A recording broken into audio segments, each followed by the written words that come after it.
আজকের এই ঘটনাটি আপনাদের আত্মাকে জাগিয়ে তুলবে, এই জন্য অনুরোধ ঘটনাটি একেবারে শেষ পর্যন্ত দেখবেন। বন্ধুরা, একটি সাপের বিয়ে একটি মেয়ের সাথে হয়ে গেল। আমি নিশ্চিত এই ঘটনাটি আপনারা এর আগে কখনো শোনেননি, তবে আজকে আমি আপনাদেরকে এই ঘটনাটি বলে দেব। একটি কুরআনের হাফেজা মেয়ের বিয়ে একটি সাপের সাথে হয়ে যায়। এরপর সাপটি সেই মেয়েটির সাথে কি করেছিল, যার ফলে গ্রামবাসীরা চিৎকার করে উঠছিল। ঘটনাটি জানার জন্য আমাদের সাথে শেষ পর্যন্ত জুড়ে থাকুন। বন্ধুরা, অনেক আগের সময়ের কথা। একটি শহরের মধ্যে একজন রাজা ছিলেন। সে অনেক কোমল এবং মন মানসিকতার মানুষ ছিলেন। তার কাছে কোনো জিনিসের কমতি ছিল না। তার কাছে অনেক ধন সম্পদ, টাকা পয়সা এবং গাড়ি বাড়ি ছিল। এই কারণে সে রাজত্ব করত। তবে তার কোনো সন্তান ছিল না। সে সন্তান নেওয়ার কারণে 3টি বিয়ে করেছিল। তবে তার 3টি স্ত্রী হতে কোনো সন্তান হলো না।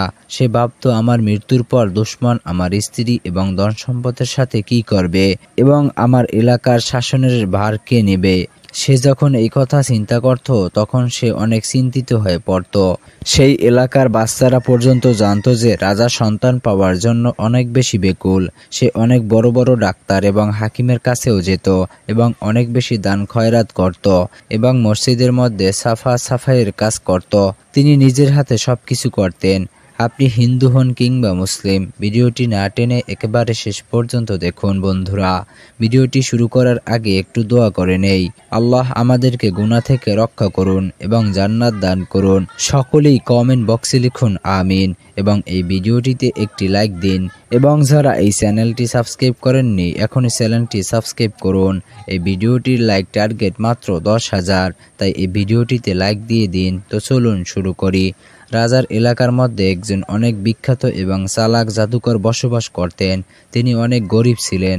সে একটি কৌশল বের করল এবং সে নতুন পোশাক পরিধান করে রাজার দরবারে হাজির হলো এবং সে বলতে লাগলো, জনাব, আমি আমার জাদুর দ্বারা জানতে পেরেছি আপনি যদি কোনো 18 বছরের মেয়েকে বিয়ে করেন তাহলে তার গর্ভ থেকে সন্তান জন্ম হবে। রাজা এবং জাদুকরকে জিজ্ঞাসা করলো সেই মেয়েটিকে এবং কি কোথায় বসবাস করে। তখন জাদুকর বলল, পাশের এলাকার মধ্যে একজন বিধবা মহিলা বসবাস করেন এবং তার একটি মেয়ে রয়েছে এবং সেই মেয়েটি অনেক সুন্দর এবং আকর্ষণীয় ও চালাক।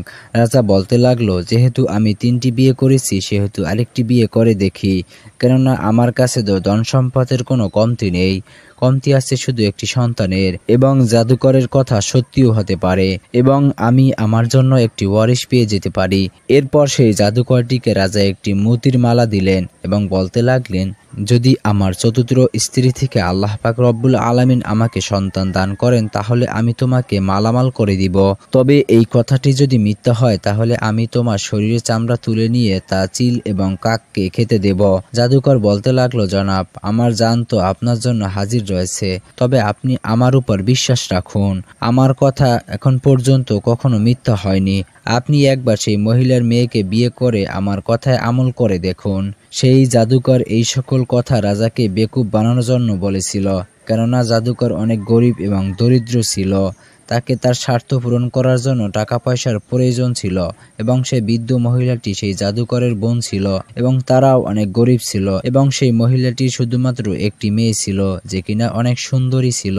তাই সে ভাবলো, কেননা আমি আমার ভাগিনের বিয়ে রাজার সাথে করিয়ে দেই এবং তাতে সম্পদের মালিক বানিয়ে দেই এবং এর দ্বারা আমিও সম্পদ ভোগ করতে পারবো। এর কিছুদিন পর সেই জাদুকর তার ভাগ্নির বিয়ে রাজার সাথে করিয়ে দিয়েছিল। এরপর রাজা তার চতুর্থ স্ত্রীকে এমন সম্মান দান করলো যা তারা কখনো কল্পনা করেনি। রাজার চতুর্থ স্ত্রীর নাম নীলিমা ছিল, যে তার জাদুকর মামার সকল চালবাজ সম্পর্কে জানত।